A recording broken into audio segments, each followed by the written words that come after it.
J'attends que YouTube soit connecté. Bonsoir à vous.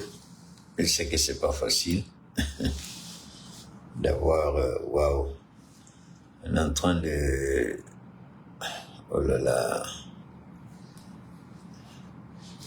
Voilà, nous allons aujourd'hui encore avec l'aide du Tout-Puissant Allah subhanahu wa ta'ala. Nous allons décortiquer l'actualité ensemble. Nous allons faire le mieux qu'on peut pour vous donner le meilleur de nous-mêmes. Exactement 21h, heure de Bamako, temps universel, en ce mardi 25 septembre 2023. Que toute la gloire revienne au Seigneur Allah, notre Dieu, notre Créateur, tout en magnifiant le Dieu d'amour et de bonté, tout en glorifiant l'Éternel Allah subhanahu wa ta'ala. Nous louons son Saint-Nom et nous demandons sa grâce, sa bonté et sa miséricorde au quotidien dans nos vies. Nous invoquons Allah par son prophète Mohammed sallallahu alayhi wa sallam. Au nom de ce grand prophète, guide éclairé de l'islam, celui par qui Dieu s'est adressé à son peuple dans un nouveau contrat social afin d'établir une nouvelle relation entre Dieu et sa création et sa créature. Nous ne pouvons que louer Allah et lui dire infiniment merci pour le message que nous avons reçu de la part de son messager, le prophète Mohammed sallallahu alayhi wa sallam. Aujourd'hui était notre jour. Nous demandons jour et nuit que Allah nous protège. Cependant, d'autres personnes se livrent à d'autres manigances, à d'autres petits jeux. Par moments, je me pose la question, est-ce que le dictateur ivoirien Alassane Dramane Ouattara, il n'aime pas Dramane, je ne sais pas pourquoi. Il dit qu'ils n'ont qu'à enlever Dramane dans son nom. Ce vieux de 82 ans continue encore de croire qu'il vient à peine de naître. Ce vieux de 82 ans,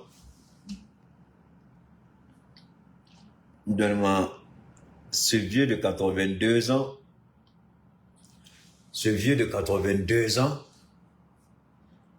n'a rien compris. Ce vieux de 82 ans continue encore de croire que il est encore un nouveau-né.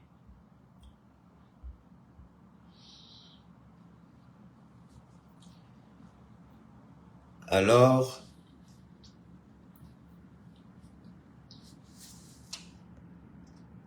donne-moi une seconde. Il y a un imbécile qui est là, un menteur qui est là, je vais le dégager. Voilà. Il vient mentir qu'il y a coup d'État au Burkina. Il croit que nous, on a son temps. Nous, on les dégage, ces petits plaisantins menteurs-là.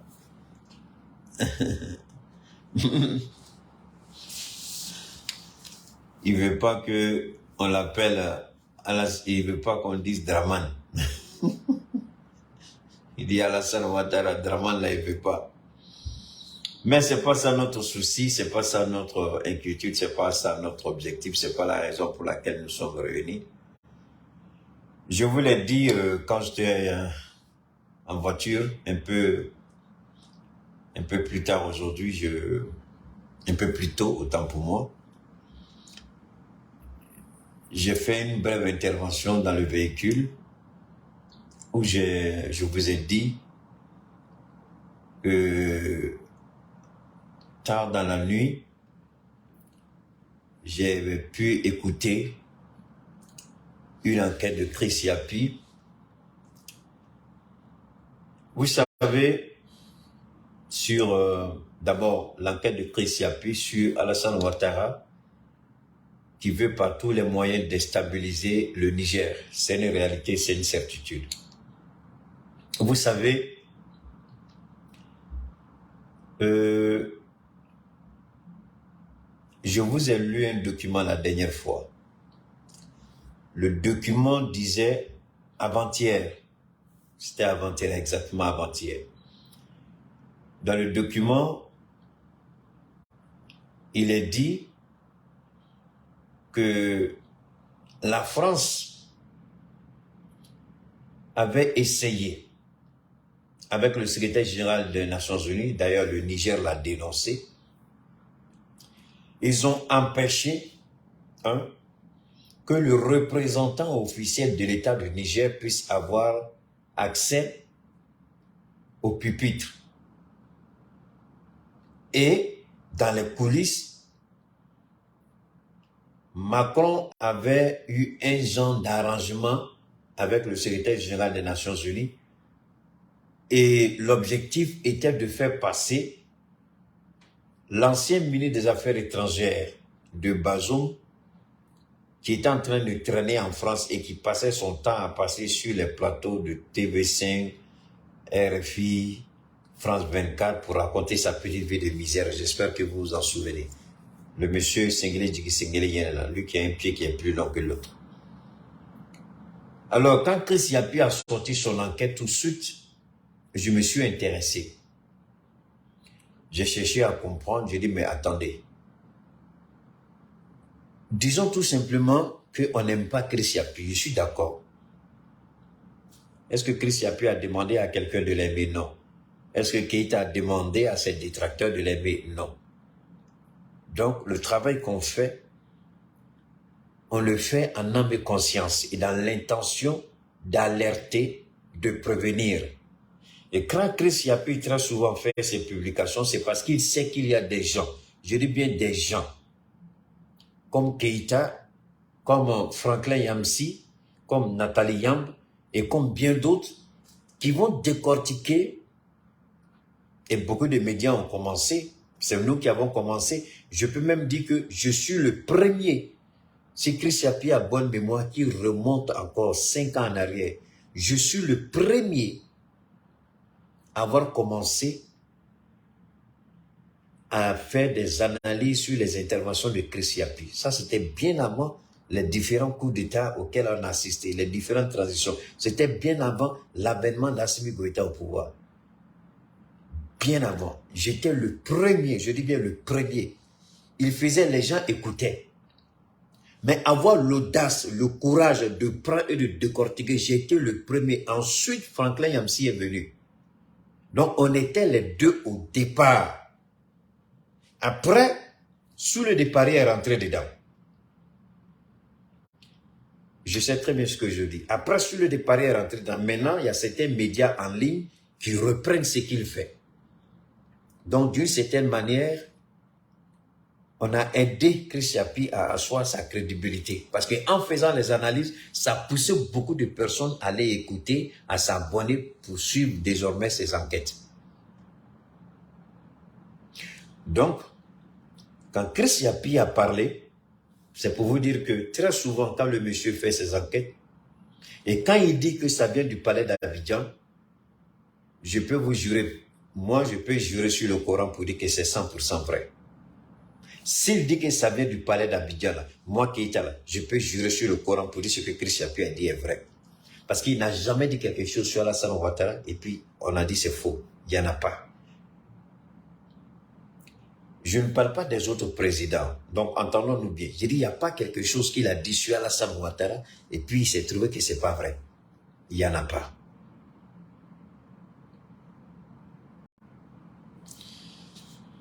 Il a dit là, écoutez-moi très bien.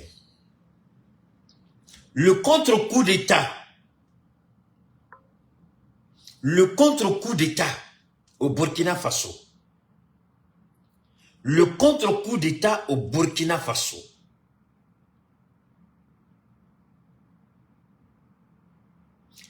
Quand Blaise Compaoré est tombé, et puis Zidane, c'est lui, non? Celui qui a pris le pouvoir, là, je connais pas trop son nom, le premier ministre burkinabé qui est au Canada, là. Je parle de Blaise Compaoré. Hein. Quand il y a eu le coup d'état de Blaise Compaoré, le général Diendéré, le coup d'état le plus bête au monde, le coup d'état le plus idiot au monde, c'était Alassane Ouattara. Et Djibril Bassolé, avec la sœur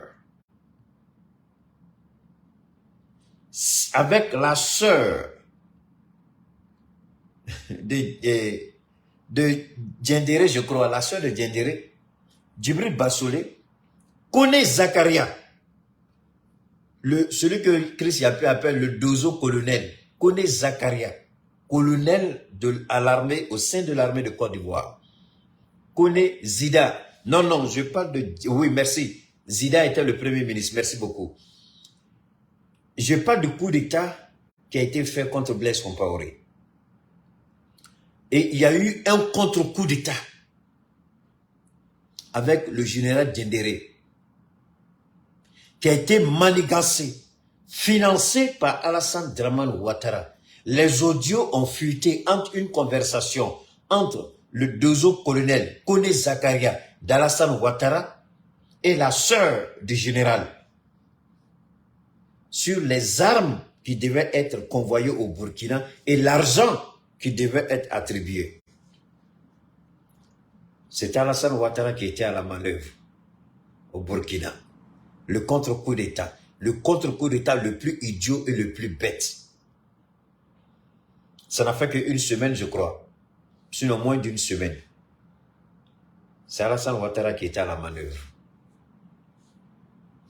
Quand le colonel Assimi Goïta est venu, le même Chris Yapi c'est lui qui a fait sortir, c'est le Chris Yapi qui a fait sortir la fuite de l'audio entre le colonel Dozo ivoirien, Koné Zakaria, et ceux qui devaient faire le contre-coup au Burkina. Je ne parle pas du capitaine Traoré, je ne parle pas du colonel Dameba. Non. Je vous parle du premier coup d'État, enfin, celui qui a été fait à Blaise Compaoré, comme lui-même il avait fait à Thomas. Donc il y a eu un contre-coup. Alassane Dramane Ouattara. Je repars encore en arrière. Le coup d'état du capitaine Aya Sanogo. Enfin, aujourd'hui, les généraux, mais moi, je ne rentre pas dans ces détails.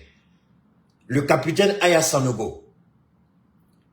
Le contre-coup d'état des Bérets Rouges, financé par Alassane Dramane Ouattara et Blaise Compaoré. Les mercenaires ivoiriens et burkinabés ont été arrêtés au Mali, présentés à la télévision d'État, l'ORTM à l'époque. Je n'étais pas en Afrique à l'époque, hein, j'étais encore en Californie, mais j'ai suivi ça de près.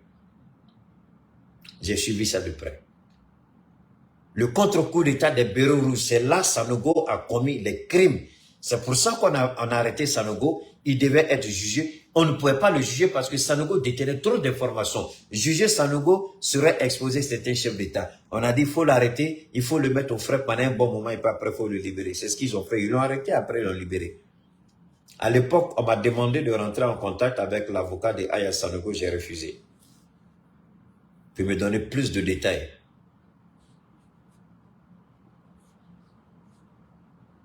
J'ai refusé.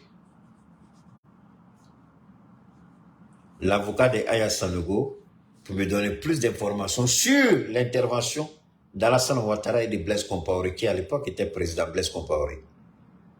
Donc, quand on a arrêté ces gens-là, Aya Sanogo n'a pas fait la diplomatie. Non. Il les a présentés à la télévision nationale du Mali, l'ERTM. Ils se sont présentés et tous. Ils ont dit leur nom. C'était des Ivoiriens envoyés par Ouattara pour venir soutenir les Bérets Rouges et faire un contre-coup d'État à Aya Sanogo. C'est Alassane Ouattara qui a financé ça. Le chien ne changera jamais sa façon de s'asseoir. Il a payé des milliards et l'argent qu'il a donné. Je vais vous expliquer le problème qu'il y a entre Alassane Ouattara et Adama Bitogo. L'un des problèmes. L'argent qui a été, c'est Adama Bitogo et Djibril Bassolé à qui ils ont remis l'argent pour venir donner à Aya Sanogo. Il fallait les libérer. Alassane a payé. Il a payé. Et ce n'est pas une petite somme qu'il a payée. Hein. Il a payé des milliards pour ça. Pour libérer les mercenaires qu'il a envoyés au Mali. Quand il a payé, il n'y a pas eu de jugement, il n'y a rien. Ils sont sortis en catimini, ils sont partis. Mais curieusement, l'argent qui a été donné à Adama Bitogo entre le palais présidentiel de la Côte d'Ivoire et Koulouba, beaucoup de milliards ont disparu en cours de route. C'est ce qui avait chuté à l'époque, c'est ce qui avait précipité, la chute d'Adama Bitogo qui était ministre, quoi la même là, de africaine, intégration africaine, enfin, des trucs conneries comme ça. C'est ce qui a précipité la chute d'Adama Bitogo du gouvernement de Ouattara. Parce qu'il a détourné l'argent que Ouattara lui avait donné pour venir remettre à Aya Sanogo. Parce qu'après, ce jour-là, quand Ouattara a appelé Aya, celui-même qui était dans le bureau de Aya, c'est lui qui était en face de moi, il me parlait. Il dit, ce jour-là, Aya a mis le téléphone au parleur. Ouattara a parlé. Tu as vu la commission, il dit, oui, grand frère, merci. Et puis Aya, curieusement, dans la causerie, il dit, merci, j'ai reçu, vraiment, j'ai vu l'argent, vraiment, je suis content, merci. Quand Aya a dit ça, Ouattara a dit, tu dis combien? Quand Aya a répété, il dit, d'accord, j'ai compris, il n'a rien dit. C'est ce qui a précipité la chute d'Adama Bitogo. Et c'est ça qui est un problème entre lui. Mais comme les deux, là, il y a quelque chose entre eux, c'est difficile qu'ils se séparent. Il a toujours mis Adama Bitogo, mais il cherche une occasion toujours pour le frapper. Ouattara, c'est comme ça, il te fait monter et puis il te détruit. Donc, il a fait une tentative qui a échoué au Mali. Une tentative qui a échoué au Burkina. Il n'y a pas de 203. Maintenant, au Niger, il reçoit. Maintenant, il reçoit. Si c'est chaud au Burkina, là, tu attends quoi pour prendre des armes pour aller te battre au Burkina? Arrête de m'emmerder, sinon je te bloque. C'est chaud au Burkina, c'est chaud au Burkina. Tu fais quoi sur mon direct? Va te battre là-bas? Tu attends quoi pour aller au Burkina? Il y a des conneries comme ça là. Tu dis ça encore, je te bannis de ma page. C'est chaud au Burkina, c'est chaud au Burkina. Tu sais pas aller te battre? Pourquoi tu ne sors pas pour aller faire ton direct? Pour parler de ça? Tu crois que je suis un idiot qui va te suivre bêtement? Est-ce que tu me connais? Il y a cette merde là, bien c'est chaud, c'est chaud. Faut dire encore c'est chaud, tu vas voir. Si c'est chaud, il faut aller verser l'eau dessus, et puis ça refroidit. Tu attends quoi? Alors donc, c'est le même Ouattara qui a tenté un contre-coup d'État au Mali. Un autre contre-coup d'État au Burkina. Et maintenant,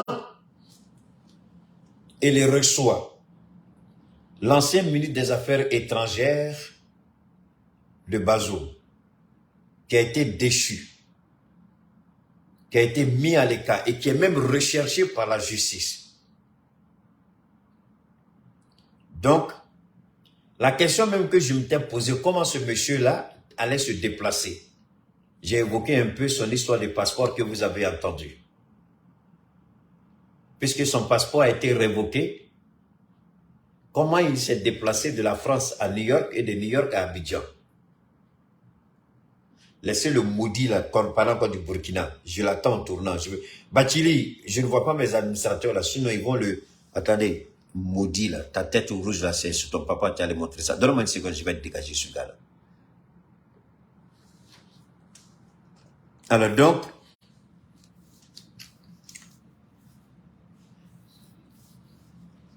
donc, je le répète, il est important qu'on comprenne qui est Alassane Ouattara. Il n'a pas commencé la déstabilisation aujourd'hui. Il n'a pas commencé les tentatives de déstabilisation aujourd'hui. Mais je me rappelle encore, il y a presque 10 ans, jour pour jour, j'ai dit Alassane Ouattara sera le plus grand déstabilisateur de la sous-région jamais connu en Afrique de l'Ouest. Je dis non seulement il va martyriser les Ivoiriens, il va déstabiliser la démocratie en Côte d'Ivoire, il va bancaliser la démocratie, il va handicaper la démocratie, mais pire, il va s'attaquer à la sous-région et tenter de déstabiliser, parce que c'est un despote, c'est un criminel, c'est un dictateur. Dans sa petite tête tordue, il se croit au-dessus de tout le monde. Il croit chaque jour quand il se réveille, il croit qu'il est un bébé. Il croit que son âge va s'arrêter à 82 ans. Ça ne va pas aller devant, ça ne va pas aller derrière. Il va rester comme ça éternellement. Si vous demandez à Alassane Ouattara, il va vous dire qu'il est éternel, qu'il ne mourra pas. Je vous jure, si vous lui demandez, il va dire qu'il est éternel, il ne peut pas mourir. Il dit Dieu ne peut pas le tuer. Si on demande à Alassane, il va dire Dieu ne peut pas le tuer. Lui, il ne va pas mourir parce que Dieu ne peut pas le tuer. Parce qu'il faut être vraiment doté d'une idiotie sans pareil pour avoir une telle attitude à 82 ans. À 82 ans. À 82 ans, la seule obsession d'un vieillard de 82 ans, c'est de tuer, c'est de déstabiliser. Mais posons-nous la question, quel est l'avantage que Dieu a accordé à ce monsieur? Est-ce que Dieu a commis une erreur en lui donnant 82 ans? Dieu n'a pas commis d'erreur parce que c'est rare que Dieu commette des erreurs, sinon Dieu ne commet jamais d'erreur. Mais Dieu permet aux êtres humains de comprendre qui est qui. Dieu peut le faucher à tout moment. Dieu ne commet jamais d'erreur. Mais Dieu permet au monde entier de savoir qui est Ouattara. Celui qui dit on ne veut pas que je sois candidat parce que je suis musulman, alors qu'il n'a jamais été musulman. Celui qui dit on ne veut pas que je sois candidat parce que je suis du Nord. De quel Nord il parle? On ne connaît même pas son village. Il n'a même pas une case construite dans son village. Mais il a tout en France. Il a des châteaux en France. Mais il n'a même pas une case à son nom dans son propre village. Ni dans son village paternel au Burkina Faso, ni dans son village maternel en Côte d'Ivoire. Il n'a même pas une case à son nom. Il dit, je suis du Nord. Je suis musulman. Est-ce que quand vous lisez, Alhamdulillah, gloire à Allah, quand vous lisez le Saint-Coran, qu'est-ce que la parole de Dieu nous enseigne?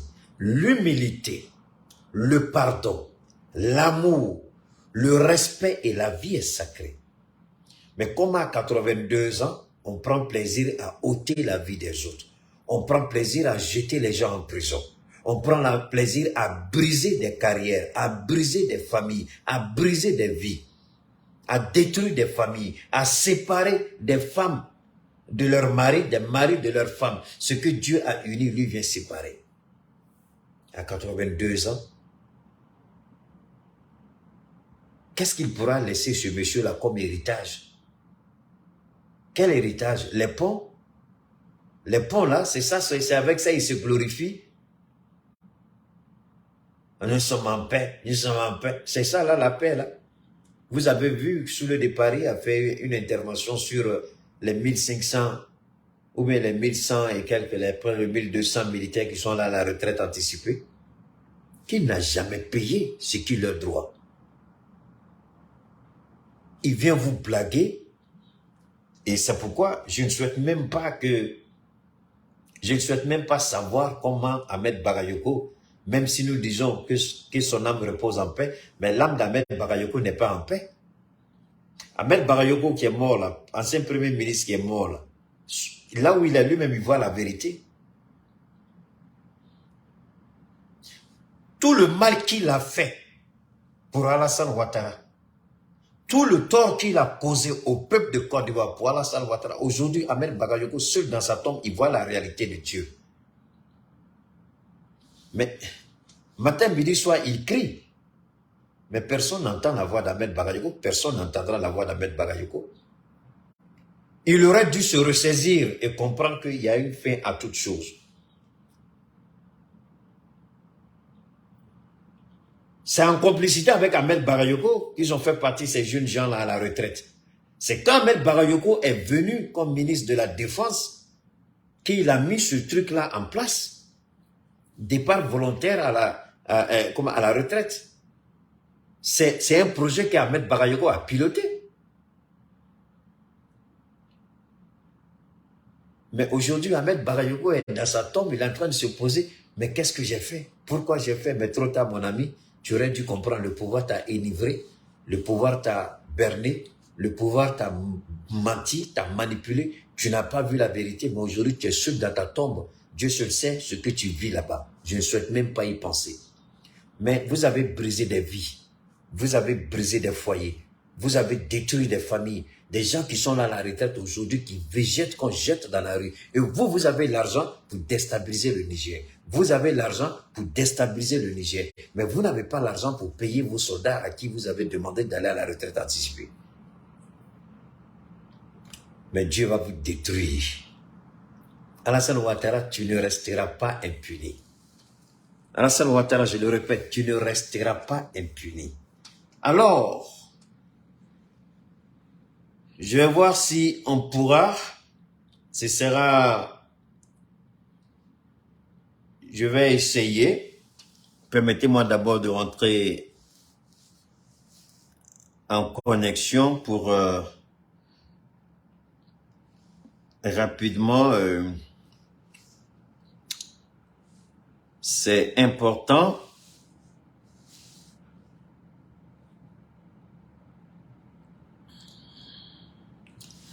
Voilà, on va maintenant, on va essayer d'écouter ce qui a été,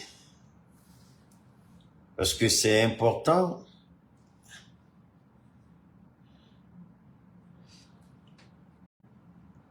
Voilà, on va revenir à... Ok, j'espère que vous allez pouvoir bien écouter, partager et faites monter le mercure. Hein? On va écouter ensemble l'enquête de Chris Yapi. On va écouter, vous et moi. Niger. Alassane Ouattara fait une provocation inacceptable. Une de plus. Que cherche Alassane Ouattara? Pourquoi continue-t-il de s'acharner sur le Niger? Concernant cette annonce d'Emmanuel Macron, attendez-moi, on va sortir, on va revenir. Service Africa TV 5 Monde, Ousmane, comment expliquer? On va revenir dans notre... ça, c'est entre vous là-bas, nous, ça ne nous regarde pas. Ce qu'on veut, c'est écouter ce que Alassane Ouattara a dit. Voilà. On va tous écouter. Je vous en prie. Niger. Alassane Ouattara fait une provocation inacceptable. Une de plus. Que cherche Alassane Ouattara? Pourquoi continue-t-il de s'acharner sur le Niger? Pourquoi en veut-il tant au peuple nigérien? Quelle est cette propension à vouloir coûte que coûte détruire ce pays?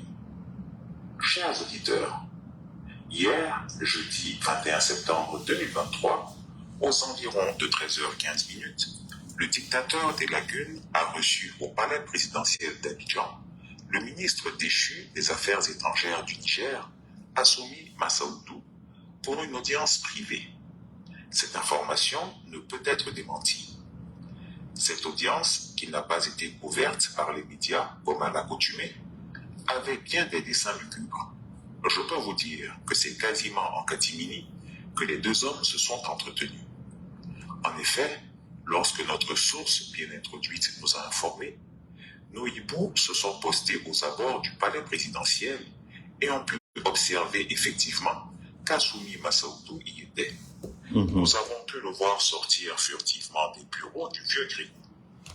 Le fait, à la fois insolite et intrigant, c'est qu'il avait au sortir de l'entretien une grosse sacoche noire. Après renseignement, il a été établi que c'est l'équivalent de 3 milliards de francs CFA en devises étrangères, plus précisément en euros, qui lui ont été remis pour continuer la déstabilisation de la transition nigérienne.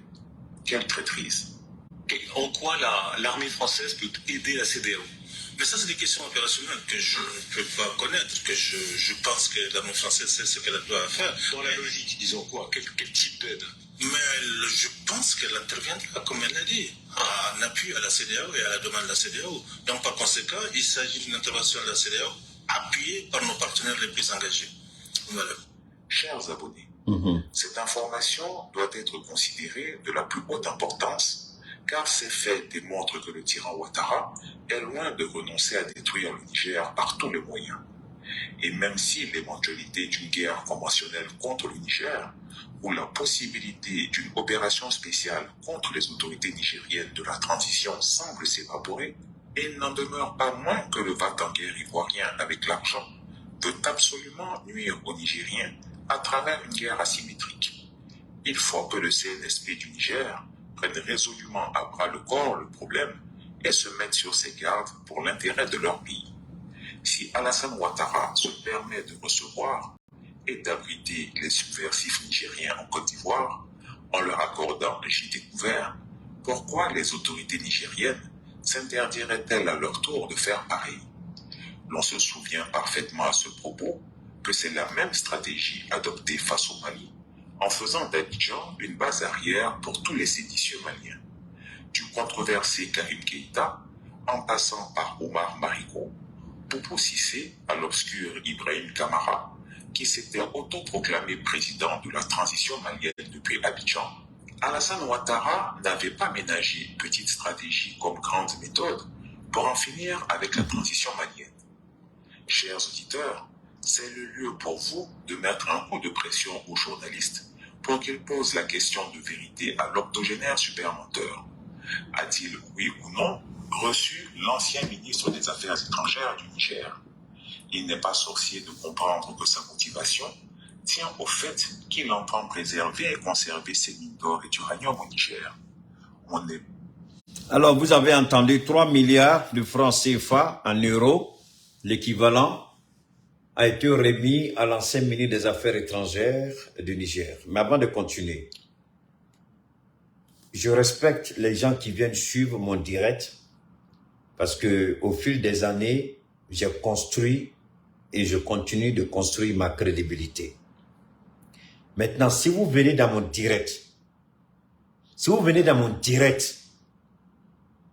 que ce soit celui qui commente, que ce soit celui qui réagit, je jure, Allah est témoin, si vous invoquez autre sujet de nature à perturber ou à créer la psychose, au nom de tout ce qui m'est cher, peu importe que vous soyez super fan, peu importe que vous ayez amené 1000 personnes à s'abonner à ma page, Wallahi Billah, je vous bannis à vie de toutes mes interventions.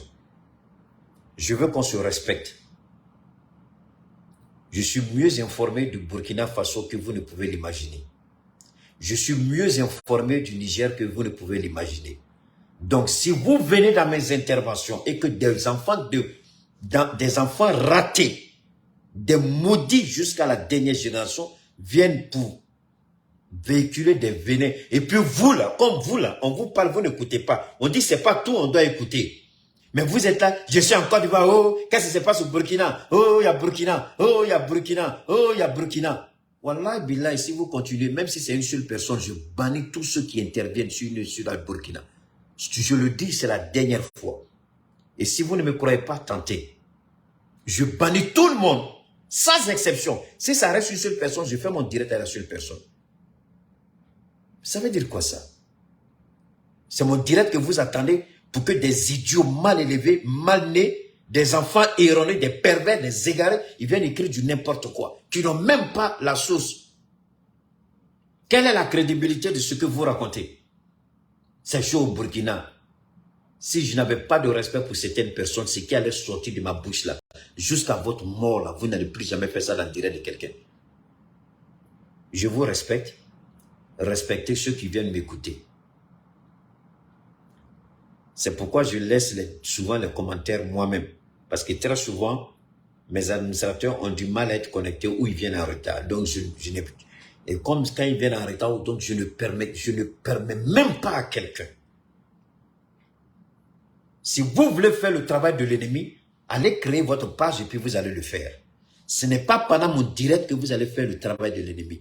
Et je le jure, que vous soyez 1000 personnes, mandaté par Ouattara, mandaté par Macron, je vais vous dénicher tous et puis je vous fous au dehors.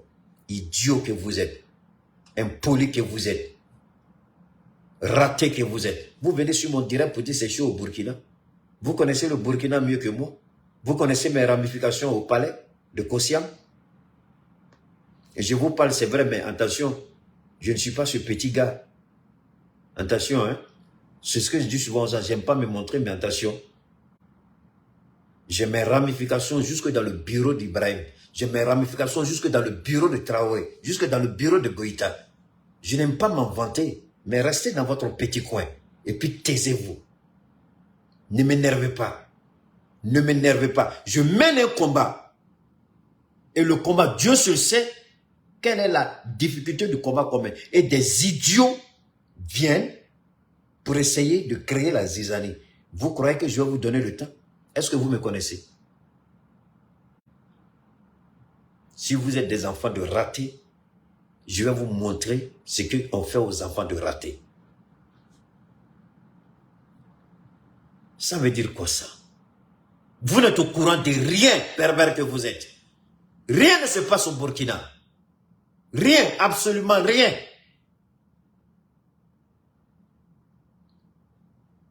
Non, comment tu veux que je sois tranquille? Quand des imbéciles viennent pour perturber notre intervention, ça veut dire quoi ça? Vous croyez que je suis ce petit gars-là, quand on met quelque chose et puis il saute dessus? Est-ce que vous me connaissez? Vous savez la tête qu'elle a là, comment Dieu a travaillé dedans? Vous connaissez? Vous croyez que c'est des petites informations, moi, qui peuvent me faire vaciller? Vous croyez que c'est ça là qui va me faire perdre l'équilibre et puis me faire perdre mon temps? Je parle de Ouattara, des idiots mal élevés viennent me parler que c'est chaud au Burkina alors qu'il n'y a rien. Venez parler encore, je vous attends. Le journal qui a sorti l'information, c'est Jeune Afrique. Et Jeune Afrique a été banni du Burkina. Vous ne savez même pas d'où sort l'information. Vous ramassez les merdes sur Internet et puis vous venez dire ça dans mon direct. Pourtant, je vous ai prévenu, je vous ai averti. N'allez pas ramasser les ordures là-bas pour venir mettre ça sur moi ici. N'allez pas ramasser les ordures d'Internet, venir mettre dans mon direct, devant ma porte. Je vous ai averti. Vous continuez. Aujourd'hui, c'est le dernier avertissement. La prochaine fois, je vois quelqu'un, je bannis. Tu as commenté, je te bannis. Toi qui mets, je te bannis. Celui qui commente, je le bannis. En bien ou en mal, je te bannis. Terminé, ce n'est pas un problème.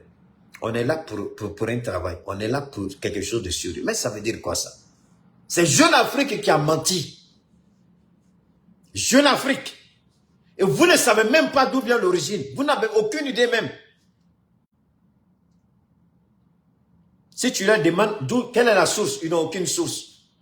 C'est Jeune Afrique. C'est Jeune Afrique qui a menti. Et Jeune Afrique a été banni. Vous venez, c'est chaud au Burkina. Ah, je suis en Côte d'Ivoire, oh, c'est chaud au Burkina. Tu es en Côte d'Ivoire. Il faut dire encore, je suis en Côte d'Ivoire, c'est chaud au Burkina. Tu vas te retrouver en Côte d'Ivoire. Tu dis que tu es en Côte d'Ivoire, tu n'es pas en Côte d'Ivoire encore. Quand je t'ai allumé là, maintenant tu vas te retrouver en Côte d'Ivoire. Vous exagérez quand même. Vous croyez que quoi? Parce que je permets qu'on fasse des commentaires. Je peux interdire les commentaires pendant mes directs. Facebook me donne dans les paramètres. Je peux le faire comme sur YouTube. YouTube, les gens ne font pas de choses de commentaires, mais ce n'est pas moi, hein. Mais moi, je peux bloquer tous les commentaires de Facebook. Facebook me donne ça dans les paramétrages parce que mon compte est professionnel. Quand c'est professionnel, mais je laisse par amour. Et vous croyez que je suis un idiot parce que je vous laisse faire des commentaires, vous venez écrire du n'importe quoi. Au lieu d'aller vous informer, c'est chaud au Burkina, c'est chaud au Burkina. Je vais vous allumer, venez écrire à quoi que c'est chaud au Burkina. Alors, Alassane Ouattara a donné 3 milliards à l'ancien ministre des Affaires étrangères de Bazoum, le ministre déchu, le ministre qui est recherché par la justice du Niger. Il a fait un tour. Vous savez, comme l'a très bien dit Chris Yapi, Alassane Ouattara a reçu tous les opposants à Assimi Goïta en Côte d'Ivoire en leur donnant gîte et couvert. Et c'est à partir de la Côte d'Ivoire qu'il lance des pics à la transition. C'est à partir de la Côte d'Ivoire qu'un petit minable raté pervers déraciné qui ne mettra jamais les pieds au Mali a déclaré qu'il est le nouveau président de la transition. C'est à partir de la Côte d'Ivoire. Donc ce vieux de 91 ans, que Dieu lui donne les 91 ans dans la douleur et la souffrance pour qu'il comprenne le tort qu'il a causé aux gens. Si telle est la volonté de Dieu. Ce vieux de 82 ans, ce irresponsable de 82 ans, cet inconscient de 82 ans.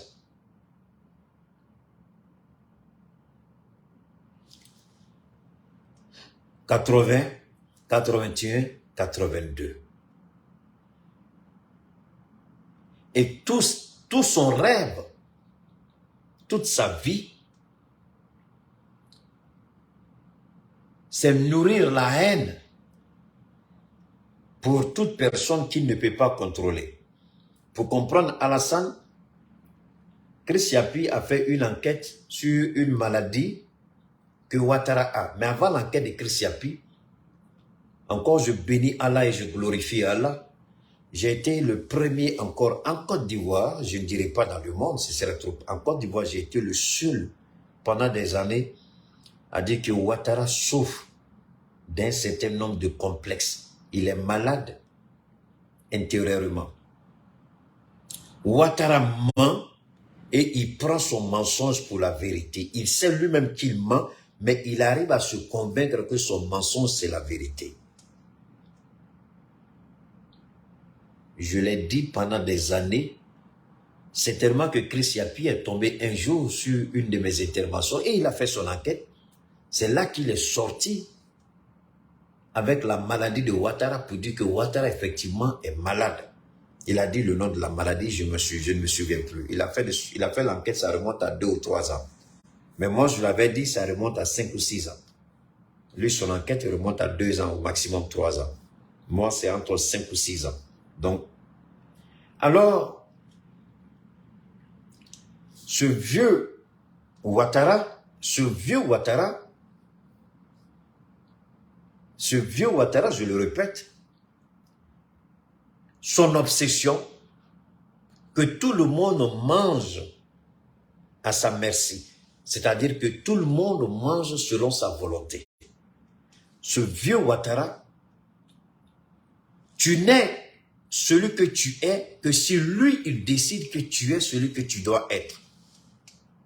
Ce vieux Ouattara, tu ne manges que lorsque lui, il décide que tu manges. Ce vieux Ouattara, il veut que tout le monde lèche ses bottes. Que tout le monde soit à sa merci. Que tout le monde soit selon sa volonté. Ce vieux Ouattara, il n'a aucune considération ni pour la vie humaine, encore moins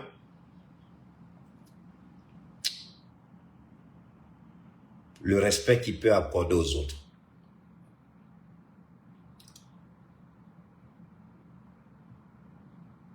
L'exil de Soro Guillaume, je ne suis pas soroïste, mais je mène un combat dans lequel Soro se retrouve dedans. Donc, forcément, si je dois prendre des exemples et que ces exemples, son exemple est le mieux adapté, je le prends. J'ai été le seul encore. On dit Keïta, tu exagères. Billahi, Keïta n'exagère pas. Allez-y prendre, quand je dis là, allez-y prendre et puis regardez, faites les comparaisons, c'est tout. Quand le RDR encore était RDR, et quand le RDR, le dernier congrès, si je peux me permettre, ordinaire, que le RDR a organisé et que Gon Coulibaly était, en ce moment, Gon Coulibaly était directeur de cabinet avec rang de ministre d'Alassane Ouattara. Et c'est Gon Coulibaly qui avait été chargé d'organiser ce fameux congrès du RDR.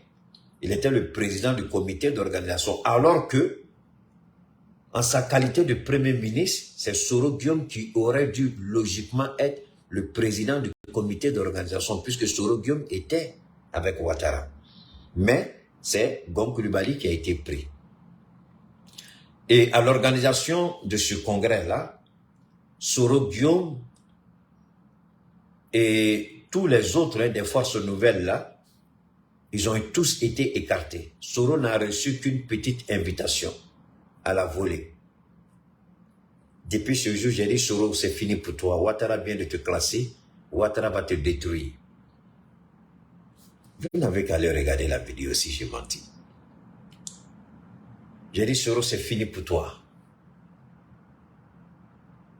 Parce que Ouattara il voulait faire ce congrès du RDR dans l'intention dans l'optique de la création du RHDP, dont le congrès était organisé pour permettre au RDR de disparaître et de rentrer dans le RHDP. Donc le PDC-RDA aussi devait disparaître pour rester un seul parti unique, ainsi que l'UDPCI. J'ai dit, Soro, c'est fini pour toi, et j'ai dit au président Bédié, quand il vivait encore, paix à son nom, si tu fais ça, tu as tué la Côte d'Ivoire, tu as trahi Houphouët, tu as trahi tous ceux qui croient à l'idéologie houphouëtiste et au PDC-RDA. Bédié a dit, niet, le PDC ne peut pas se dissoudre dans le RHDP. Depuis ce jour, Bédié est devenu la cible à abattre d'Alassane Ouattara. Depuis que Soro Guillaume a dit à Ouattara, ton affaire de RHDP ne peut pas réussir, il faut laisser chacun là où il est et puis continuons d'avancer. Donc, merci beaucoup, Kessé, merci beaucoup. Donc, Soro Guillaume est devenu l'ennemi numéro 1 d'Alassane Ouattara à abattre par tous les moyens. Mais comme il était son premier ministre, on a vu le long séjour de Soro Guillaume, et ça, comme il était le président de l'Assemblée nationale. À l'époque, Soro était président de l'Assemblée nationale, autant pour moi. Comme il était son président de l'Assemblée nationale, donc, il ne pouvait pas le frapper. Donc, Soro a fait un long séjour. Et dans le long séjour, quand Soro revenait, c'était compliqué. Il a appelé Soro, il lui a dit, tu as un choix. Ou tu rejoins le RHDP ou tu démissionnes. Soro dit, je ne peux pas rejoindre le RHDP parce que ça ne marchera pas. Donc, il a exigé. À l'époque, il a fait rédiger lui-même la démission de Soro Guillaume. Écoutez-moi très bien. À l'époque, il a fait rédiger lui-même la démission de Soro Guillaume, qu'il a remis à son fils frère Téné Brahima, qui est aujourd'hui ministre d'État, ministre de la Défense, un gars dont la cervelle est vide, il n'y a rien dedans, un véritable idiot, qui ne fait que maraboutage, sorcellerie sur les gens. Donc, c'est ce monsieur-là qui a pris la lettre de démission pour aller donner à Soro. Soro n'a qu'à signer. Soro dit, il ne signe pas. Il dit, s'il veut démissionner, il va démissionner dans les normes, mais pas en catimini. Et ça fait mal à Ouattara. Ouattara l'a rappelé encore. Ils ont discuté. Soro dit, non, je ne peux pas rejoindre le RHDP. Il dit, il faut démissionner. Soro dit, il n'y a pas de problème. À la prochaine rentrée parlementaire, j'aurai ma démission. Ouattara dit, niet.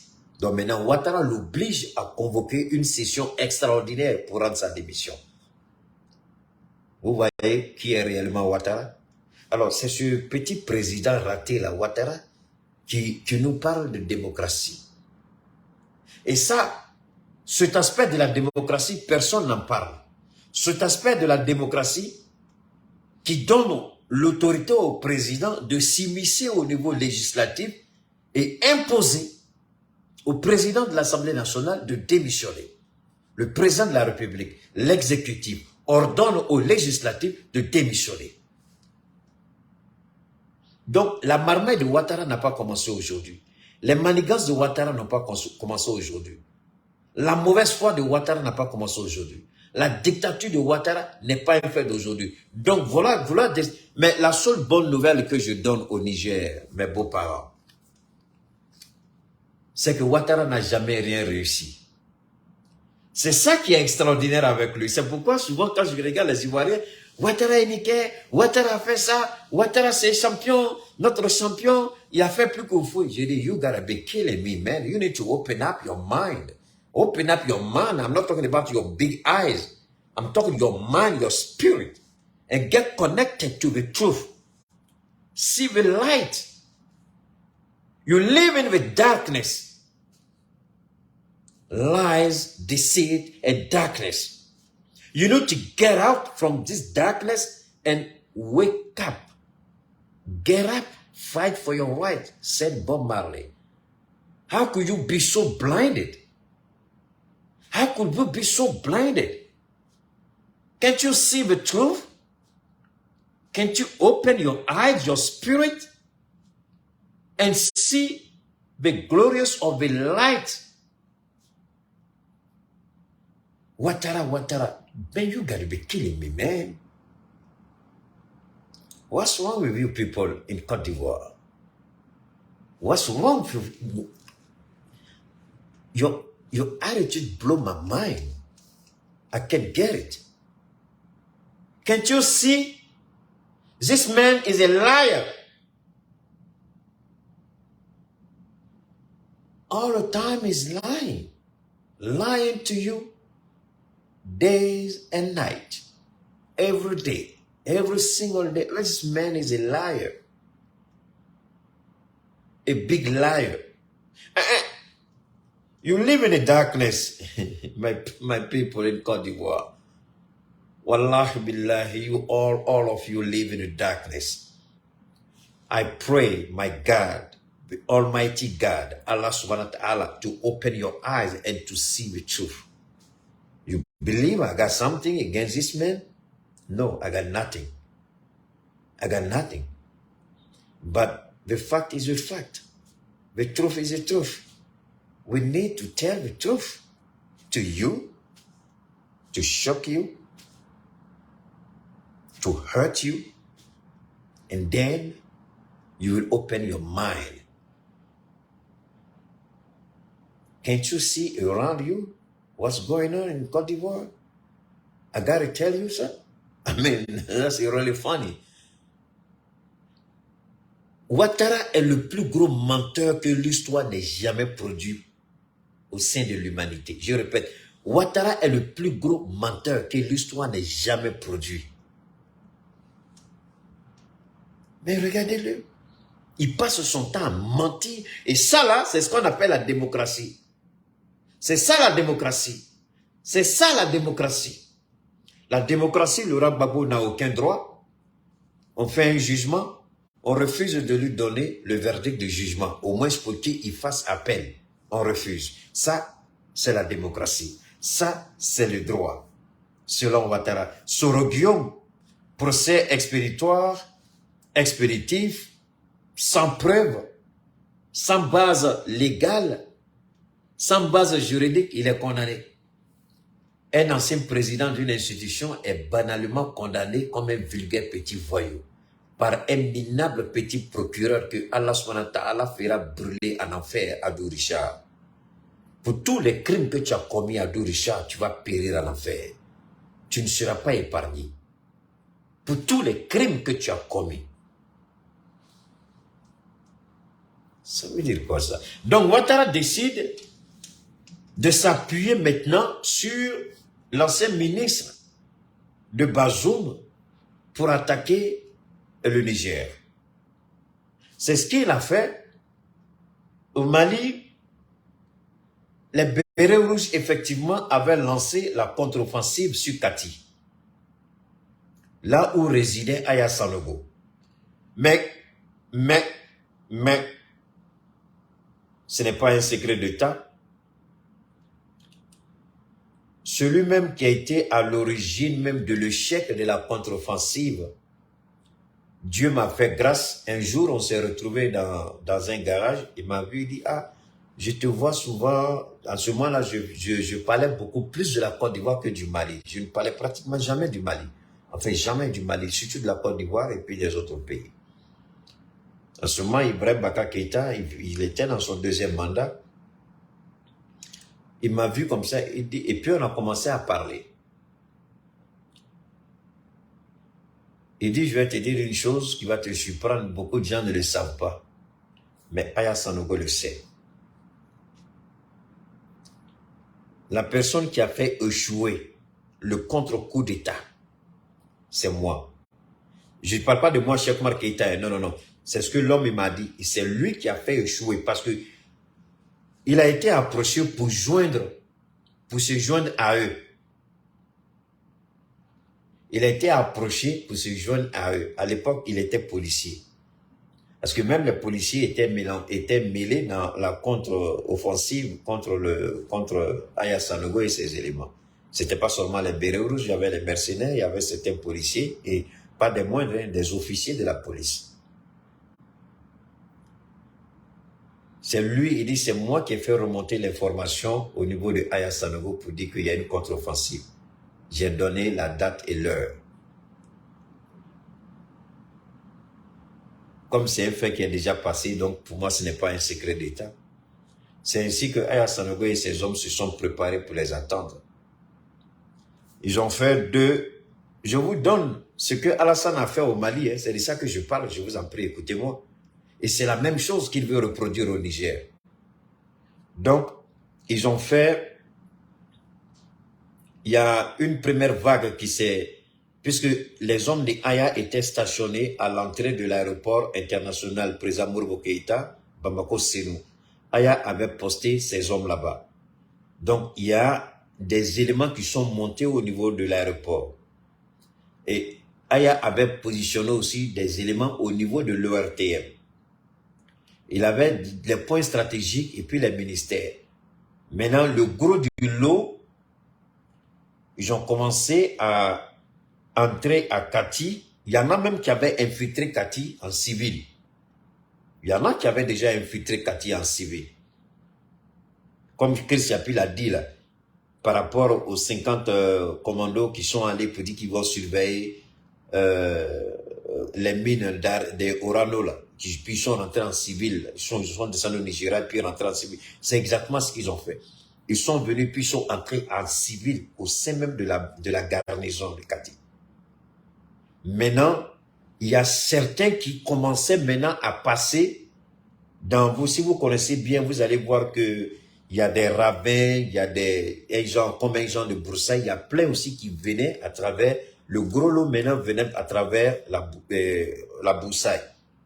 Donc, ils voulaient prendre Kati en tenaille. Ceux qui étaient à l'intérieur allaient ouvrir le feu. Maintenant, quand les gens seront occupés à riposter, ceux qui sont dans la brousse maintenant, ils vont entrer pour prendre le contrôle de la base, puisqu'il y a d'autres éléments qui avaient pris la route de l'aéroport et puis de l'ERTM. Le gars m'a expliqué la scène, il dit, mais Keïta, c'était difficilement supportable. Tellement les armes qui ont été utilisées contre ces gens-là, il dit, on ne pouvait pas les regarder. Ils ont été, les armes, il y en a même que les armes ont carrément déchiqueté. Sanogo a pris les dispositions, parce que quand il était informé, il n'a même pas demandé qu'on prenne les Kalachnikov. Non, non, non. Vous savez, comment ils appellent ça même là, les armes là qu'ils prennent pour abattre les avions en l'air là, BDM ou même BRDM, c'est ça qu'ils ont utilisé contre les gens. Les BRDM, un truc comme ça, je crois que le nom c'est ça. C'est ça qu'ils ont pris contre les gens. Il dit, quand ils ont allumé quand ils ont commencé à allumer les gens là, il dit Keïta, c'était inimaginable. Ceux qui allaient à l'aéroport, quand les gens les ont laissés approcher, parce qu'eux, ils sont allés dans une voiture banalisée. Mais les gens ne savaient pas déjà que les gens les attendaient. Eux pensaient qu'ils allaient faire une attaque surprise. Mais ils ne savaient pas déjà que les gens qui sont positionnés les attendaient. Donc quand ils sont arrivés proches maintenant, ils ont regardé la voiture, ils disent quand ils ont commencé à allumer. Non, pas des lance-roquettes. C'est pas des lance-roquettes. Ces armes-là sont sur les blindés. Les blindés à elles, je crois, c'est 12 euros ou bien 8 euros, là, un truc comme ça. C'est 12 euros, je crois. 6, 12. C'est pas des lance-roquettes. Donc, au niveau de l'aéroport, ils les ont neutralisés. Les véhicules là même, là, les capots ont sauté. Il dit tellement ils les ont, merci, BRDM. Ils les ont frappés avec les BRDM là, sur les blindés là. Donc, il n'y a même pas eu de survivants. Et ça, on n'a pas filmé, on n'a pas dit. Ouattara le sait. Ceux qui étaient dans les broussailles là, maintenant, c'est ceux qu'ils ont attrapés à l'intérieur de Kati. C'est ceux-là, beaucoup ont été. Et puis après, quand ils les ont liquidés, tous, en tout cas, tous ceux qui étaient dans les broussailles, s'il y en a qui ont réussi à fuir, je ne sais pas. Mais en tout cas, il y a beaucoup de cadavres qu'ils ont découverts. Il y a des gens qui étaient défigurés, on ne pouvait pas les regarder. Tellement ils les ont massacrés. C'est là maintenant que Sanogo a organisé la riposte sur le camp des bérets rouges à Paradjikoroni. Ils ont fait une descente là-bas. Ils ont arrêté plein. Et les familles se sont plaintes après ça. Après ça que vous avez vu les plaintes. Ceux qu'ils ont pu arrêter, c'était, si on vous raconte la scène, ceux qui ont vécu ça, c'était compliqué. Mais ça, c'était à l'œuvre d'Alassane Ouattara. Le président, paix à son âme, ATT ne l'avait pas demandé. Le président ATT ne l'avait pas demandé. Il n'a pas été consulté. Il n'a pas souhaité ça. Mais Alassane Ouattara, pour une raison qu'on ignore, a voulu le faire. Il a voulu marquer son territoire, il a voulu marquer son passage au pouvoir. Ça a été un échec. Le Mali, ça a été un échec. Aya Sanogo, qui, du moins, vous savez ce qu'on a dit de Aya Sanogo, hein? Bah alors, quand vous regardez Assimi Goïta, quand vous regardez le capitaine Traoré, quand vous regardez le général, vous savez que de loin, chacun a ses caractères. Vous savez que c'est des hommes qui ont la tête beaucoup plus sur les épaules que Aya Sanogo. Aya Sanogo lui-même, il le sait. Donc, aujourd'hui, quand Alassane Ouattara reçoit l'ancien ministre du Niger, lui donne de l'argent, c'est le même système qu'il a voulu faire avec Mariko. Ce maudit-là, dont je ne veux même pas dire le nom. Le gars de Sadi. C'est une merde, une canaille, une malédiction humaine à tout point de vue. Il a fait, Mariko a pris l'argent, c'est parti où? L'argent que Mariko a pris là, c'est parti où? L'argent que Boubou Sissé a pris là, c'est parti où? L'argent qu'il a donné à ses opposants maliens qui sont en Côte d'Ivoire, qui vont déstabiliser Assimi là, c'est parti où?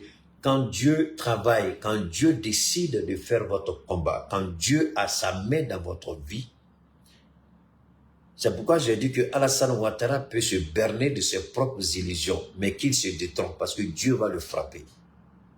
Et quand Dieu va le frapper, le monde sera stupéfait. Le monde va se poser la question, comment un président comme Ouattara a pu finir ainsi? C'est la question que beaucoup de gens vont se poser. Mais avant que les gens se posent cette question-là, que les gens se rappellent de tous les méfaits de Ouattara, de tout ce qu'il est en train de faire. Et Ouattara aujourd'hui, Ouattara ne se bat pas contre le Burkina, Ouattara ne se bat pas contre le Mali, Ouattara ne se bat pas contre le Niger, mais Ouattara se bat contre Dieu. C'est ça qu'il n'a pas compris. Ouattara aujourd'hui, c'est contre Dieu qu'il se bat. La transition au Niger, quand tu donnes l'argent au premier ministre du Niger, enfin, à l'ancien ministre des Affaires, étrangères du Niger, tu lui donnes 3 milliards, ce n'est pas pour ses beaux yeux que tu lui as donné 3 milliards. Tu ne lui as pas donné 3 milliards pour qu'il aille tirer l'autre pied là, pour que ses deux pieds deviennent égaux. Tu ne lui as pas donné 3 milliards pour qu'il aille réparer son handicap. Tu ne lui as pas donné 3 milliards pour qu'il puisse marcher correctement. Tu lui as donné 3 milliards pour trouver à l'intérieur, dans le cercle restreint de Général Tiani, comment on peut déstabiliser le Niger, ou du moins, comment, comme on a fait en Libye, comment on peut payer des jeunes gens, manipuler des jeunes gens, et puis les amener à sortir. Mais aujourd'hui, ce que je peux dire aux jeunes gens du Niger, les anciens soutiens de Bazoum, vous ne faites pas la majorité au Niger. Ça, c'est une certitude. Le seul conseil que je peux donner, vous avez toute la vie devant vous. Bazoum n'est pas votre Dieu. Bazoum n'est pas votre Dieu. Bazoum ne détient pas la clé de votre succès ou la clé de votre avenir. Seul Allah subhanahu wa ta'ala. Vous l'avez soutenu, il n'est plus président, la vie continue pour vous. Beaucoup de gens parmi vous aujourd'hui, vous vous battez pour Bazoum, mais pourtant, réfléchissons un peu. Beaucoup d'entre nous, on a perdu nos parents, mais pourtant on vit. Est-ce que parce que j'ai perdu mon père, j'ai décidé de me suicider et de me battre contre Dieu? Pourquoi il a enlevé mon père? Pourquoi il a enlevé ma mère? Jeunes du Niger, c'est des questions sensibles et légitimes que vous devez vous poser. Est-ce que parce que Bazoum n'est pas là, vous devez détruire votre vie? Vous devez vous exposer? Parce qu'aujourd'hui, soyons honnêtes, la majorité 80-90% de la population du Niger soutient aujourd'hui le gouvernement de la transition. Et si vous vous laissez manipuler par l'argent que Ouattara a remis à l'ancien ministre des Affaires étrangères, vous êtes des futurs cadavres. Ce n'est pas le CNSP, non. Mais ce sont vos propres frères du Niger. Parce que Alassane Ouattara est en train de travailler dans la logique d'Emmanuel Macron. La France a échoué, et au Niger, et au Mali, et au Burkina. La France a été humiliée, la France a été chassée. Aujourd'hui, le Burkina a décidé de rompre tout avec la France. Je crois que je dois avoir cette information. Je vais voir si je peux vous la lire. La France négocie le Mali et le Burkina pour la reprise des vols de Air France. Quand vous venez sortir des inepties sur les directs des gens, c'est chaud au Burkina, mais voilà ce que la France est en train de faire. La situation des liaisons aériennes entre la France et deux de ses partenaires africains, le Mali et le Burkina Faso, reste en suspens depuis la suspension des vols par Air France en août dernier, alors que la compagnie française avait suspendu temporairement ses vols vers ses destinations en raison de la fermeture de l'espace aérien du Niger. Voisin, à la suite d'un coup d'État en juillet, les autorités maliennes ont riposté en annulant l'autorisation d'Air France et d'opérer entre Bamako et Paris. Les enjeux, bon voilà. Alors c'est ce qui a été fait et le Burkina aussi en a fait de même. Aujourd'hui, la France perd des milliards. Si vous faites le calcul depuis la suspension des vols de Air France entre Paris, Bamako, Paris, Ouagadougou, ce sont des milliards que la France a perdus en si peu de temps. Mais ce n'est pas tout.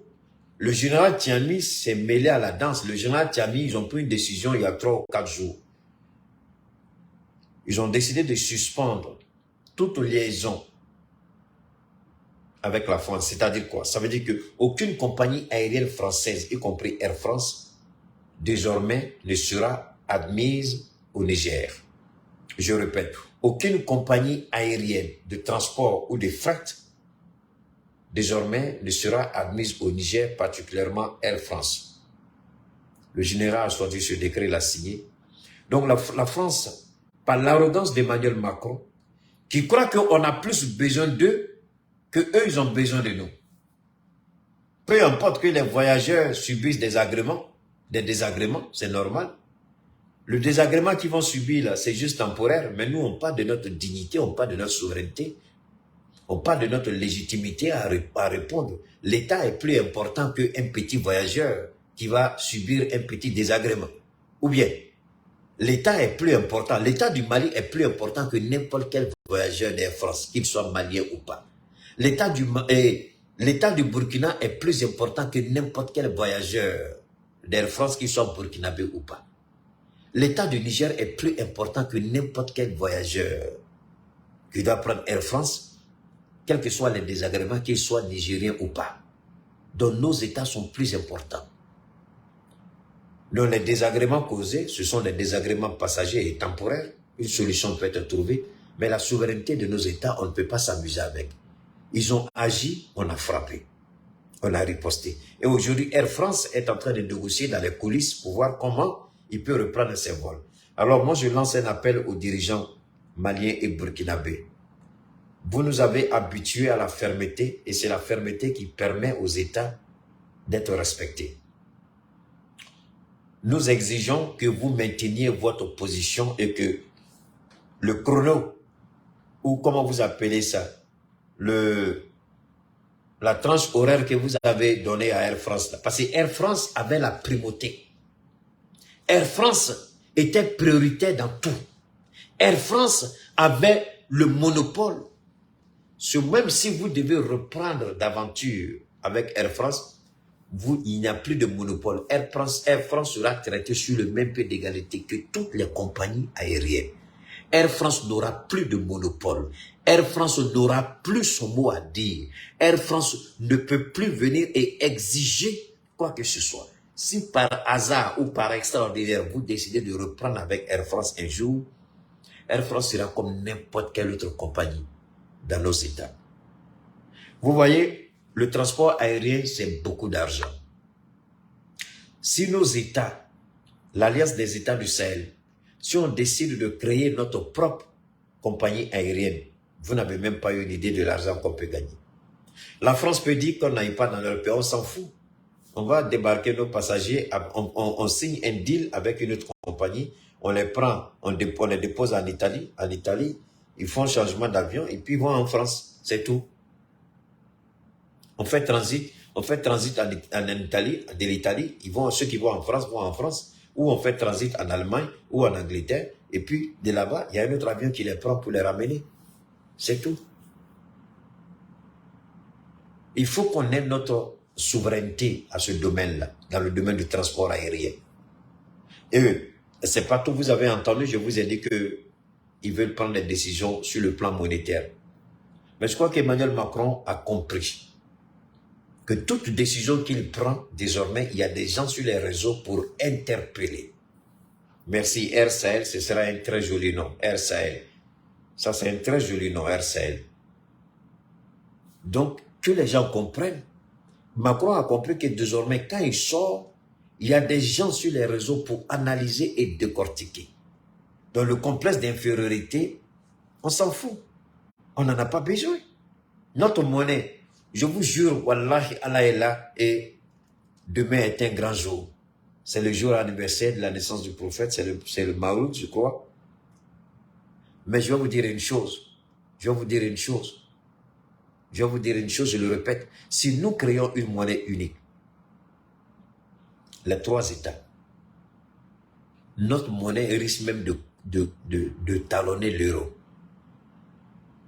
On risque d'avoir une des monnaies les plus performantes et les plus puissantes. Pas en Afrique, dans le monde. Au regard des richesses que nous avons.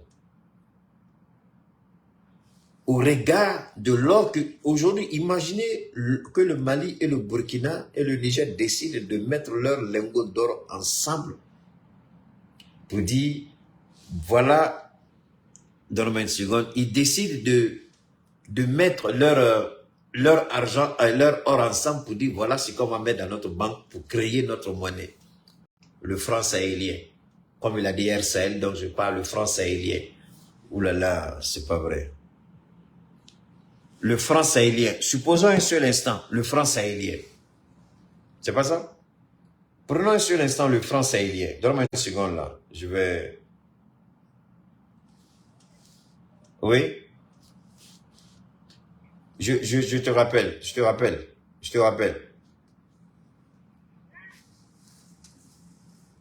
Il va interrompre. Donc, c'est un peu ça.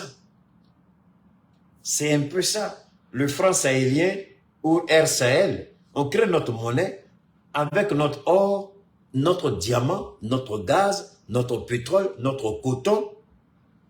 Imaginez un peu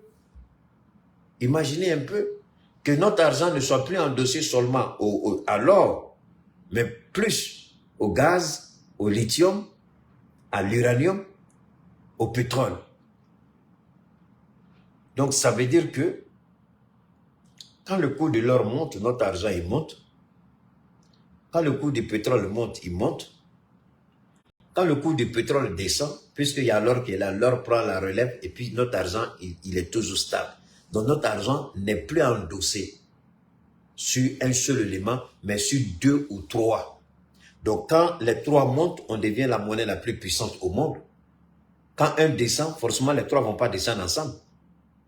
Quand un descend, il y a deux autres qui tiennent encore notre monnaie. Donc notre monnaie elle devient une monnaie forte, une monnaie puissante. C'est de ça qu'il est question. Et il n'y a pas de garantie de convertibilité. Non, notre monnaie, elle va compétir sur le plan international, sur le marché international avec n'importe quelle autre monnaie. Donc Alassane Ouattara, il est aigri, il est méchant, il est jaloux, il est rancunier. Mais des gens pareils comme Ouattara, je vous dis, dormons. Le palabre du Mali, du Burkina et de la Guinée, de la Guinée et du Niger, je vous jure, Ce n'est pas notre palabre. Je répète, ce n'est pas notre palabre, c'est le palabre de Dieu lui-même. Donc, que Alassane se détrompe, il ne pourra jamais déstabiliser le... Il peut essayer, comme il a essayé au Mali, ça a échoué. Comme il a essayé au Burkina, ça a échoué. Comme on dit, il n'y a pas de 2-3-103. Mais, qu'il se mette en tête. Le Niger sera la dernière tentative de sa misérable vie de vouloir déstabiliser un État. Je voudrais que ce message-là soit entendu au palais d'Abidjan. Le Niger sera la dernière tentative dans la misérable vie d'Alassane Ouattara à vouloir déstabiliser un État. Je le dis une dernière fois. La tentative de vouloir déstabiliser le Niger sera la dernière tentative dans la misérable vie d'Alassane Ouattara parce qu'il vit une vie misérable. Quelqu'un qui est jaloux est misérable. Quelqu'un qui est rancunier est misérable. Malgré ses milliards, malgré sa présidence, malgré qu'il est président ou quoi, il est misérable. Il est aigri. Celui qui est rempli de haine, il est misérable. Celui qui est rancunier, il est misérable. Celui qui est jaloux, il est misérable. Celui qui veut se venger, il est misérable. À tout point de vue, il est misérable, malgré l'argent volé, malgré l'argent pompé dans nos États. On l'attend au Niger, de pied ferme, avec l'aide de Dieu. Ce sera sa dernière tentative à vouloir déstabiliser un État. Parce que celle-là, l'argent qu'il a donné là, alors qu'il doit l'argent aux Ivoiriens, il doit l'argent aux militaires ivoiriens, mais il refuse de les payer. Il trouve l'argent pour déstabiliser le Niger, mais il n'a pas l'argent pour payer ce qu'il doit aux Ivoiriens, ce qu'il doit aux soldats ivoiriens. Bon, vous aussi là, c'est bien fait pour vous. Parce que quand vous êtes là-bas, là, si ce n'est pas le visage de Emma l'Ouest, là, j'ai dit toujours, c'est la seule femme là qui a pris votre tête en Côte d'Ivoire. Elle a son Djibouti là a réussi, son Basse là a réussi, son Karamotiel là a bien fait. Si ce n'est pas Emma l'Ouest, c'est Emmanuel Keïta. Il y a les deux. Si ce n'est pas Emma l'Ouest, c'est Emmanuel Keïta. Si ce n'est pas Emma l'Ouest, c'est Emmanuel Keïta. Si ce n'est pas Emma l'Ouest, c'est Emmanuel Keïta. Voilà la vie des hommes ivoiriens en général. Voilà pourquoi Ouattara fait son petit malin. Mais le Niger sera le dernier État que Ouattara va tenter de déstabiliser. Le Niger sera le dernier État où Ouattara va tenter de s'immiscer. Macron a menti, mais Ouattara n'entreprendra rien contre le Niger sans l'approbation de Macron. Ça, au moins, je peux vous le dire. Ouattara n'entreprendra rien sans la bénédiction d'Emmanuel Macron contre le Niger. Il veut créer une tension interne pour profiter de la faille et puis agir. Donc, peuple du Niger, veillez au grain. Veillez au grain. Ils veulent utiliser d'autres Nigériens pour créer le chaos comme ils l'ont fait en Libye. Ils veulent manipuler d'autres Nigériens, mais comme ils sont minoritaires, ils vont essayer de faire entrer d'autres personnes, comme on l'a vu en Côte d'Ivoire. Les soldats qui sont rentrés, ceux qu'on a présentés à la télé, il y a beaucoup ont dit que ce n'étaient pas des soldats. Ils ont, bon, laissons ça comme ça. Ouattara sait ce qu'il fait. Donc, peuple du Niger, veillez au grain. Si vous avez des amis de l'ancien régime déchu, donnez-leur ce sage conseil. La vie continue. Ils pourront voter un autre président des années à venir. Ça ne sert à rien de vouloir risquer leur vie pour Ouattara. Parce que Ouattara, il veut créer la zizanie à cause de ses intérêts. Mais utiliser le peuple contre le peuple lui-même, que ceux qui sont prêts à écouter Ouattara, qu'ils regardent la Libye qui est un voisin du Niger. Qu'est-ce qu'ils n'ont pas fait en Libye? Qu'ils regardent la Syrie. L'OTAN a manipulé des Syriens contre Bachar al-Assad. Voilà la Syrie aujourd'hui. Ils ont manipulé des Libyens contre Muammar Kadhafi. Voilà la Libye aujourd'hui. Mais le Niger ne sera ni comme la Libye ni comme la Syrie. Mais vous qui allez vous aventurer dans cette aventure funeste, je vous le dis dès aujourd'hui, vous êtes des futurs cadavres avant votre jour. Vous allez précipiter votre mort avant votre jour parce que vous ne réussirez pas. Si vous croyez en Dieu, laissez-moi aller demander à vos érudits qu'il t'a dit ce combat-là est voué à l'échec. Est-ce que c'est vrai? Qu'il t'a dit Dieu a sa main au Niger. Est-ce que c'est vrai? Avant de vous aventurer, Ouattara vous blague, il vous manipule, il va vous détruire. Regardez l'organisation qui se fait autour de la base française. Regardez les comités de veille dans les carrefours. Vous allez passer où? Regardez comment la base française, les jeunes gens ont bouclé. Pendant que eux, ils mangent bien, les soldats n'ont plus rien. Macron a compris. Je ne vous ai pas dit la dernière fois que les parents des soldats ont commencé à interpeller Macron de laisser leurs enfants rentrer. Ils ne comprennent pas l'entêtement de Macron. Je ne vous l'ai pas dit. 2 jours après, 72 heures après, autant 3 jours après, Macron n'a pas fait sa déclaration. Je vous l'ai fait écouter hier. Les militaires sont pris, ils ne sont pas pris en otage. Je vous ai dit que la France a été bouclée. C'est pourquoi quand je parlais, j'ai dit à mes jeunes frères qui disent « Ah, Francis, ni Francis quoi, quel est Francis, vous savez qui quel est ?» Je dis à mes jeunes frères qui parlent, qui font le truc, là, les jeunes journalistes maliens, à Babara, donc mettez bas la terre. Le Coran est là, le grand frère est là, mettez bas la terre. La France dont vous parlez là, ça c'est la France des indépendances, mais ce n'est pas la France d'aujourd'hui.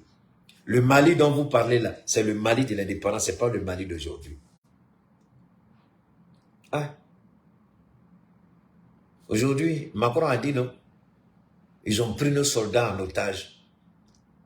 Général Tiani, je vous ai dit qu'il a mis des blindés qui regardent. Il faut, même s'il veut faire décoller un drone, l'ordre a été donné d'abattre le drone. Aucun avion ne décolle. Ils tournent à l'intérieur de la base, ils ne peuvent pas sortir. Avant, ils sortaient, nos jolies jeunes filles nigériennes là. Ils sortaient avec leur gueule qui sent là. Comme ils ont un peu l'argent, les jeunes filles là, bon. Quand il y a Galéa aussi, souvent, ils ne regardent pas. Ils prenaient du bon temps. Maintenant, ils ne peuvent plus sortir. On a fermé la porte.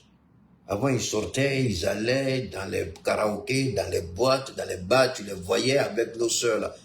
Oh, tu as envie de prendre caillou pour percer leur tête. Les idiots comme ça là. Mais maintenant, ils sont bloqués là-bas.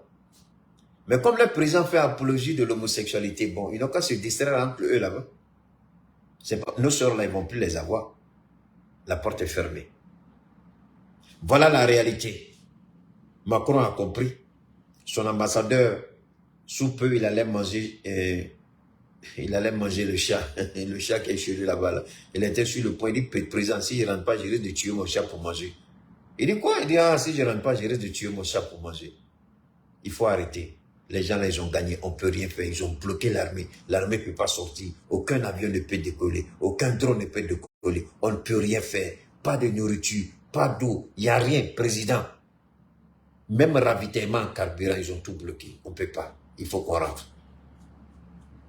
Mais Macron a dit quelque chose que je vais vous faire écouter, pas aujourd'hui, demain, Inch'Allah, si on a le temps, où il a dit que les 2 mois du général Tiani, il y a eu plus de morts que les 18 mois de Bazoum. Il dit au Mali, c'est la même chose, au Burkina, c'est la même chose. J'ai fait une petite sélection des interventions de nos forces armées, Niger, Burkina, Mali, que je vais vous présenter. Ce sont des interventions qui ne sont pas, à l'exception du Burkina et du Niger, dont les télévisions nationales font un travail extraordinaire.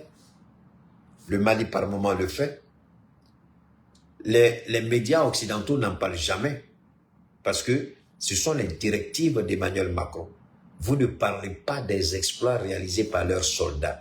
Mais c'est quand les terroristes les attaquent, vous en parlez. Mais quand ils réussissent, ils font des exploits, ils tuent les terroristes, personne n'en parle. L'opinion n'a pas besoin de savoir ça. Parce que si vous le dites, vous allez poser un problème par rapport à mon agenda. Est-ce que vous commencez à comprendre maintenant? Quand je dis c'est maintenant le combat va commencer par rapport à la communication. Ce que je disais hier, c'est ça. Le véritable combat, c'est la communication. La guerre se mène à 2 niveaux. communication est le théâtre des opérations.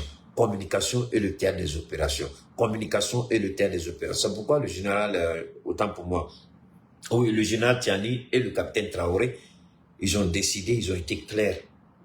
Ils ne permettront à personne de faire du n'importe quoi dans la communication. Tu ne soutiens pas la transition, évite de créer la psychose ou de démoraliser les troupes ou de créer la panique au sein de la population. Ils ne sont pas allés par quatre chemins. Ils ont dit clair et net. Alors, merci infiniment à chacun et à chacune. En revenant pour vous dire, nous allons une fois de plus dire merci infiniment à notre ravissante et charmante sponsor, notre marraine Fatmata Batulinian, qui fait un travail extraordinaire au niveau du Mali. La distribution des kits scolaires, je n'ai pas encore reçu les images, mais je les attends incessamment. Elle a décidé d'offrir des centaines et des centaines, sinon voire des milliers et des milliers de kits scolaires aux enfants nécessiteux, aux enfants orphelins, aux enfants dont les parents sont économiquement faibles. Elle a décidé de les soutenir, de les accompagner cette année comme elle a toujours fait. Bientôt, dans le mois d'octobre, elle va lancer cette caravane pour donner à tous les enfants du Mali la chance et l'opportunité de pouvoir poursuivre ses études depuis la maternelle jusqu'à l'université. Elle ne s'arrête pas là, elle a continué et elle continue de soutenir tous ceux qui sont dans le besoin. Actuellement, c'est la mise à disposition de châteaux d'eau dans les villages reculés où il y a un problème d'eau potable. Elle a mis en place un département pour le forage qui sillonne les villages et qui apporte, oh là là, donne-moi une seconde, c'est mon fils là qui appelle comme ça. Je lui dis d'attendre, mais il est trop pressé. Donc, elle fait ce travail extraordinaire. Nous ne pouvons que la soutenir et dire merci infiniment à Fatmata Batulinian pour tout ce qu'elle fait. Nous l'accompagnons en prière, nous la soutenons et nous allons faire le maximum pour que le monde sache le travail extraordinaire et exemplaire qu'elle est en train de faire au Mali pour accompagner la transition. Merci infiniment à Ambiko. Dès que nous aurons les images par rapport à la distribution des kits scolaires, nous allons vous le faire savoir, nous allons vous le montrer, nous allons les partager avec vous. Merci beaucoup, merci à tous. N'oubliez pas, tous ceux qui m'ont laissé des messages par rapport aux produits d'AMSA, ne vous en faites pas, je vais vous donner tout à l'heure les informations dont vous avez besoin. Alors, c'est aussi ça, on va permettre à... Voilà.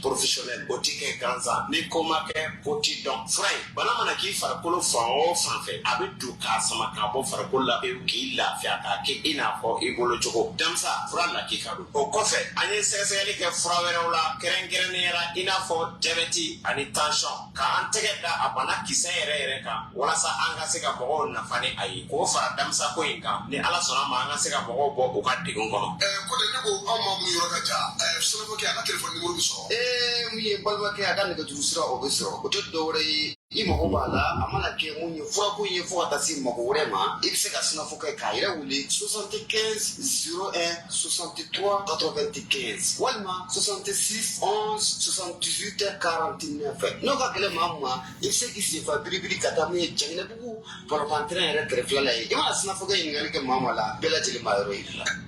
Alors, c'est évidemment ceux qui sont intéressés par nos produits. Je le dis toujours, c'est une gamme de 15 produits, à commencer par le traitement des pathologies telles que les fibromes, les kystes, le VIH-Sida, oui, vous avez bien entendu le VIH-Sida, le traitement du cancer, cancer de la prostate, cancer osseux, cancer sanguin, bien d'autres organes qui peuvent être atteints par le cancer, que ce soit des insuffisances rénales, que ce soit des problèmes au niveau des globules rouges, que ce soit la qualité des spermatozoïdes ou carrément le manque de spermatozoïdes dans le sperme.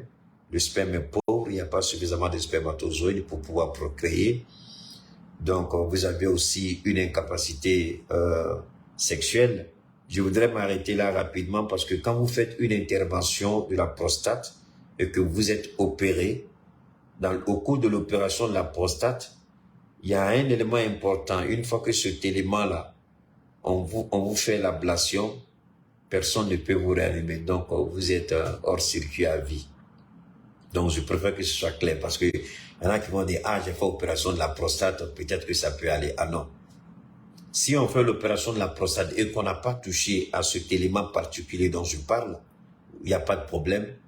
On peut réveiller encore votre bonhomme pour qu'il fasse son travail correctement. Mais si l'ablation a été faite, on ne peut rien faire, c'est fini. Donc d'ici là, portez-vous bien. Moi, c'est Cheikh Oumar Keïta. Si vous êtes intéressé par le produit Damsa, je le dis, c'est une gamme de 15 produits. Je suis au 112, 77 47 88. 112, 77, 47, 88. Bon, très généralement, pour les gens qui ont des problèmes sexuels, j'ai discuté beaucoup avec M. Sanogo. Franchement, c'est un homme, il est très cultivé et il connaît son travail. Je vous ai dit qu'il a travaillé avec d'éminents professeurs en droit, des professeurs en médecine. Et c'est vrai qu'il parle seulement bambara, mais quand vous parlez avec lui, c'est extraordinaire parce que il m'a expliqué, il dit, en ce qui concerne l'impuissance ou l'insuffisance sexuelle, il y a 4 à 5 éléments qui peuvent être à la base. Il m'a cité tous ces éléments-là. Donc, si vous avez ce problème-là et que nous discutons, on se rend compte qu'il y a un de ces éléments dedans, on vous d'abord propose le traitement avant de vous proposer le deuxième traitement pour réactiver votre système de libido. Voilà. Parce que quand vous venez pour dire, ah, j'ai un problème sexuel, c'est au niveau des hommes surtout, hein. Vous venez, vous voulez juste le médicament, alors qu'il y a une cause. Si la cause n'est pas traitée, même si on vous donne le produit, c'est zéro. Donc, très souvent, on est obligé de vous proposer 2 produits. D'abord, traiter la cause, et puis maintenant, vous donner le produit pour catalyser maintenant, pour que les choses reviennent normalement. Bon, au niveau des femmes, c'est la même chose. Que ce soit au niveau de l'utérus, que ce soit au niveau du vagin, que ce soit au niveau du col de l'utérus, que ce soit les infections, il y a un traitement pour tout. Il y a des femmes, souvent, elles sont gênées pour parler de leur traitement. Elles ont des infections, souvent, ça les met mal à l'aise. Il y a des femmes qui ont des infections, souvent, qui dégagent des odeurs. Ça dégage des odeurs, le partenaire est gêné, elles-mêmes, mais souvent, elles sont gênées de dire que je dégage des odeurs. Mais tu es obligé de le dire si tu veux te soigner. Tu es obligé d'en parler. Peut-être que tu as contracté avec un ancien partenaire ou ça peut être héréditaire. Parce qu'il y a une jeune fille qu'on a traitée comme ça, qui est une jeune fille qui n'avait jamais connu d'homme. Jamais, elle était vierge, mais pourtant elle avait cette infection-là. Chaque fois quand elle va uriner, ça sent, ça dégage une odeur nauséabonde. Mais sa mère m'a dit que ça vient d'elle et que c'est héréditaire, qu'il faut traiter. Bon, il y a des femmes souvent qui ont honte de parler, mais je vous en prie, parlez pour qu'on puisse vous aider. Parlez, si vous ne dites rien, on ne peut pas vous aider. Vous serez gêné et puis vous allez vivre avec ça, ce sera vraiment difficile. ayez le courage de dire ce qu'il y a pour qu'on vous propose la solution. D'ici là, portez-vous bien, que Dieu vous bénisse, à très bientôt.